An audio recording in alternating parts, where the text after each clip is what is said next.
Hey guys, in this video, we're going to take a look at how you can reset people and pets suggestions in photos on the iPhone 15 series.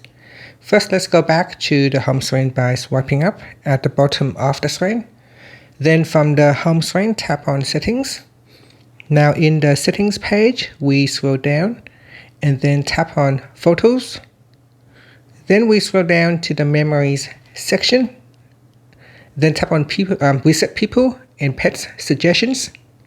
From the pop-up, tap on the Reset button. Now before you do that, it says here, resetting will allow people and pets suggested lists to once again be fully included in new memories and feature photos. So once you are sure, just tap on the Reset button. And that's it. Finally, you can swipe up to return back to the home screen. Thank you for watching this video. Please like and subscribe to my channel for more videos.